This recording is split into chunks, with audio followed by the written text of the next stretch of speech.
Olá, eu sou Anita Gomes, eu sou terapeuta de mulheres, trabalho com o feminino, com a sexualidade, com a espiritualidade e esse é um espaço de autoconhecimento com gentileza, um espaço para a gente se conhecer, para que mulheres se autoconheçam de uma forma gentil, de uma forma leve e, por que não, divertida. Hoje o tema que eu trago é sororidade. Você já ouviu falar nesse tema? Você já conhece esse tema? O que esse tema o que você sente quando você ouve essa palavra? Como é que eu vejo, como é que eu vivo ele em mim, como é que ele é para mim e por que ele é tão importante de ser posto na pauta das nossas conversas como mulheres. Sororidade é algo como amor entre irmãs, afetuosidade entre mulheres, entre irmãs.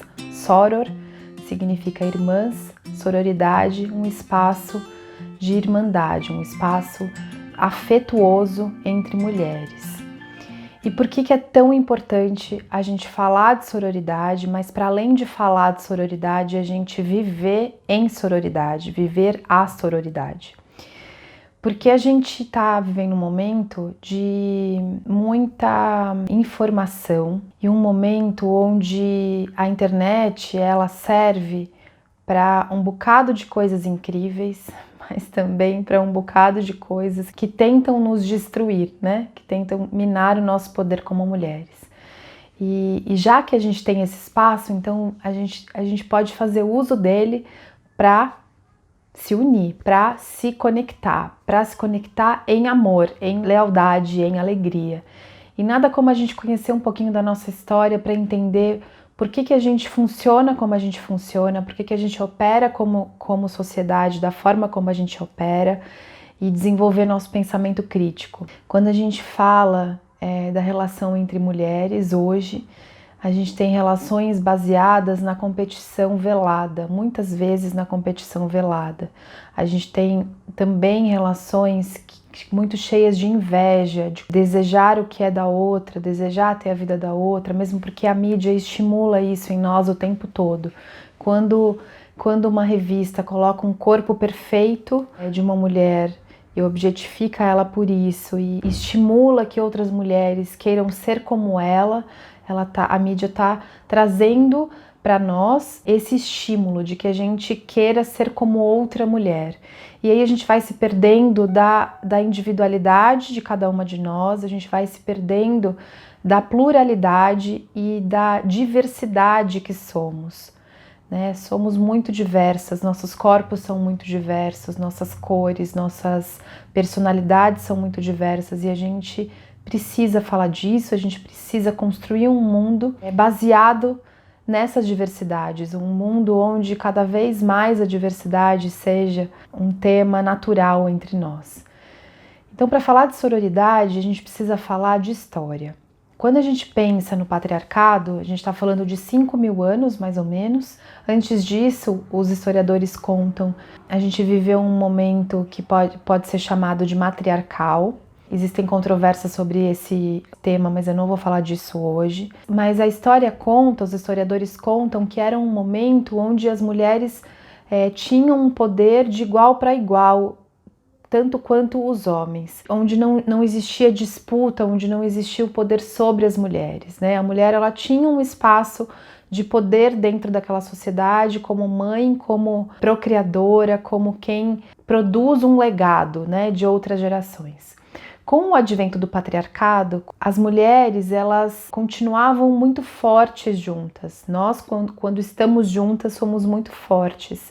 E a gente tem poderes que são ainda mais intensos quando a gente se junta, porque para além dos nossos 5 sentidos, a gente tem a nossa intuição, que é muito natural em nós, que é muito fluida, e o nosso faro instintivo nos conta muita coisa. A gente se comunica para além dos nossos 5 sentidos. E isso é uma força muito feminina. Quando o patriarcado vem e tenta aniquilar o poder feminino, o poder da mulher, ele traça como estratégia separar as mulheres, porque quando a gente está junto a gente é forte, então separadas a gente tende a se enfraquecer. E quando a gente olha para a história, tem momentos muito importantes de cisão da relação com as mulheres. Então a gente tem aí o momento da Inquisição, que nós nos conhecíamos quanto poder mediúnico, poder paranormal que a gente tinha, que a gente dominava. Então eu sabia do seu poder, você sabia do meu, logo eu era perigosa para você e vice-versa, porque você poderia me delatar ou eu poderia te delatar. E esses poderes paranormais e mediúnicos, eles não eram bem-vindos naquele momento, né? Um outro momento histórico onde a competição entre nós ficou muito acirrada, onde a competição e a cisão começou a se dar nos períodos pós-guerra, onde os homens iam para as guerras e aí a quantidade de homens ficou muito pequena. Poucos homens voltavam e naquele momento um casamento representa uma posição social. Então, se eu tenho um parceiro, se eu tenho um marido, eu tenho um lugar dentro da sociedade. Se eu não tenho, esse lugar ele fica prejudicado. Então, ter um marido era sinônimo de status. E como éramos muitas mulheres para poucos homens, logo a gente virou rival, né? Tinha um homem para 10 mulheres competindo por um homem, sendo que o casamento era esse lugar de estratégia, o casamento como um lugar social dentro desse status quo daquele momento. Hoje isso ainda impacta a nossa vida muito. Existem outros fatores históricos onde a cisão entre nós acontece, onde a gente começa a se separar, mas a verdade é que a competição entre nós e a separação entre nós, ela não é natural, ela é imposta. Ela é imposta para romper com a nossa parceria, ela é imposta para que a gente perca força. Então, sabendo disso, estratégico seria a gente adotar novas formas de se relacionar entre mulheres.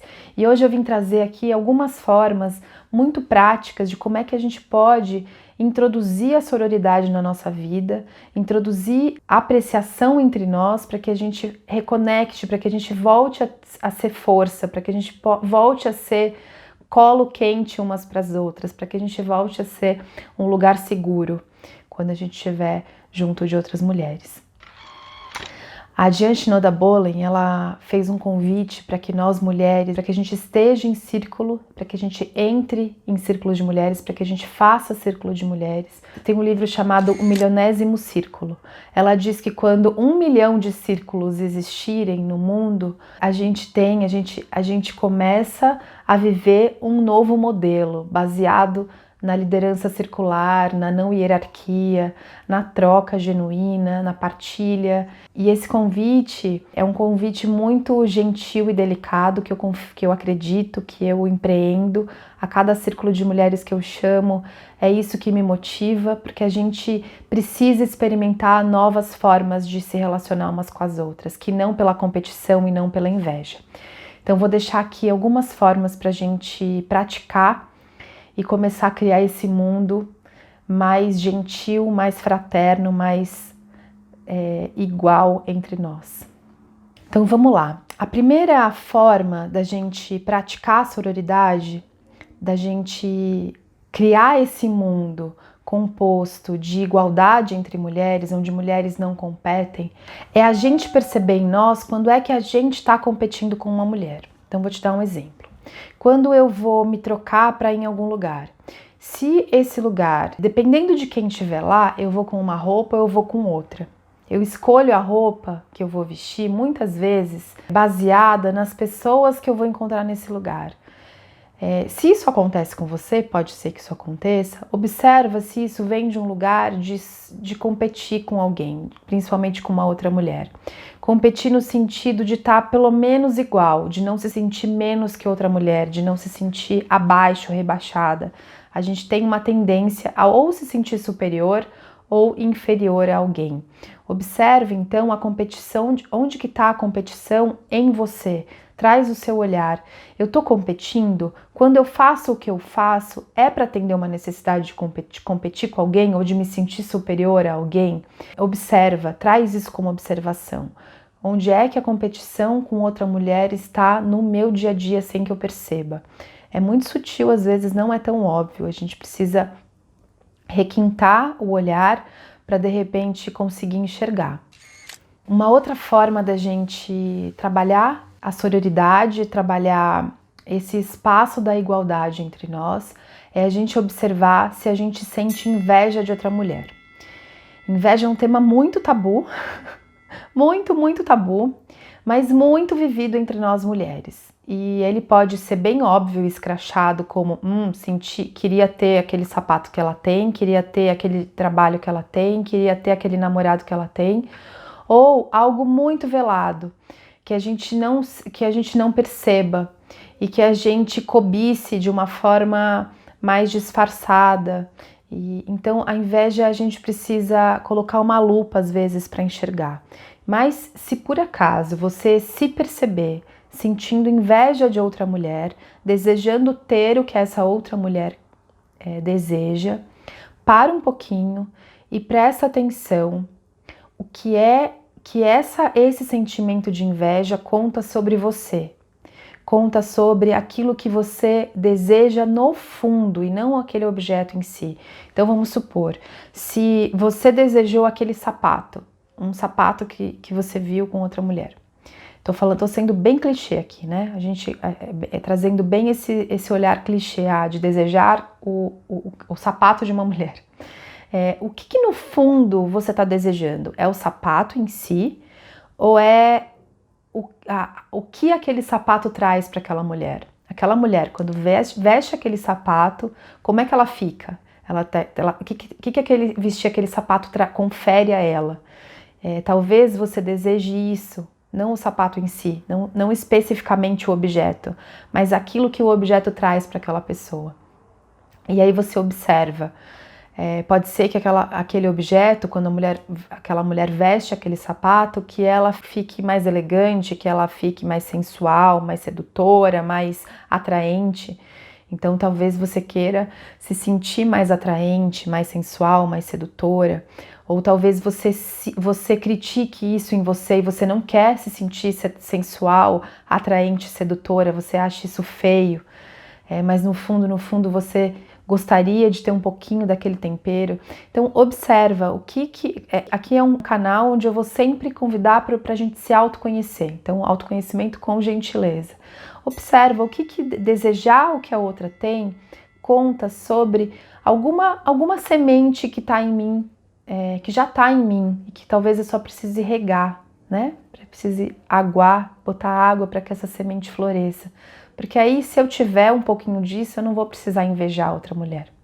Então, trabalhar com a inveja é algo que a gente precisa fazer para que a gente crie um mundo mais gentil, com relações entre mulheres mais seguras e confiáveis, tá bem? E aí, por último, o que eu gostaria de compartilhar aqui é algo que para mim foi muito importante quando eu aprendi, que é trazer um olhar apreciativo para outra mulher. Quando eu entro em competição ou eu sinto inveja de outra mulher, é muito provável que eu esteja vendo a minha luz refletida nela de alguma forma. E aí é muito bonito e muito importante que eu elogie isso que eu vi, que eu aprecie, que eu diga para ela isso. Nossa, eu vejo em você uma beleza que me encanta. Eu vejo em você uma inteligência que me inspira. Nossa, você traz na sua personalidade traços muito fortes que, olha, eu fico muito inspirada quando eu vejo. Me inspira olhar e querer desenvolver um pouquinho isso em mim. Então, apreciar, trazer um olhar apreciativo para outra mulher é muito legal, porque a gente empodera outra pessoa, a gente traz para ela, a gente confere a ela poder, né? A gente entrega para ela e a gente diz, olha, isso é muito incrível. E quando a gente empodera outra mulher, a gente também se autoriza a se apropriar da nossa força, da nossa luz, do nosso poder. Então são essas 3 formas que eu gostaria de compartilhar hoje, que eu quis trazer para a gente pensar sobre sororidade na prática. Eu dediquei no meu site um espaço que eu chamei Rede de Apoio e Rede de Amor. É um lugar onde eu dedico para indicar, para compartilhar o trabalho de outras mulheres que me cuidam e que me apoiam no cuidado de outras mulheres. Eu queria convidar vocês hoje para conhecer essa minha rede de amor, que eu chamei de Rede de Amor, com mulheres que prestam serviços muito inspiradores, que vocês vão gostar muito de conhecer. E a minha ideia é que essa lista cresça cada vez mais e que a gente se apoie, que a gente compartilhe, porque eu acredito num mundo gentil, generoso, num mundo onde a gente pode ser colo quente, onde a gente pode ser um útero seguro entre nós, e eu acredito muito que a gente pode deixar esse legado para as nossas filhas, para as nossas meninas, um legado de mulheres que confiam em outras mulheres e que são gentis umas com as outras, mulheres que se apreciam, que se levantam, que se apoiam. E quando eu falo isso eu fico muito tocada, muito emocionada, porque de fato esse é um sonho, e é um sonho que eu venho trabalhando muito desde o meu primeiro círculo de mulheres. Quando eu trouxe a intenção de trazer um círculo de mulheres, já era mobilizada por essa ideia de trazer uma liderança circular, de fazer um mundo diferente, um mundo onde homens e mulheres sejam gentis uns com os outros, integrados, que a gente vive em harmonia, sem precisar falar de gênero, sem precisar brigar por direitos iguais, mas enfim, são pequenas sementes que a gente vai plantando e regando para criar esse mundo que a gente quer criar. Eu vou ficando por aqui. Conta para mim aqui nos comentários o que você acha desse tema, como é que você vive esse tema no seu dia a dia, se para você é fluido, é natural já viver a sororidade, ou se não, se para você é desafiador, ou se você foi muito estimulada na sua infância, ou se não, se você já teve uma infância onde as mulheres já tinham parcerias mais bonitas e sólidas entre elas. Me deixa saber, compartilha comigo, e se precisar me manda direct no Instagram, que eu tô disponível para troca, tá bem? Um beijo e até o próximo vídeo.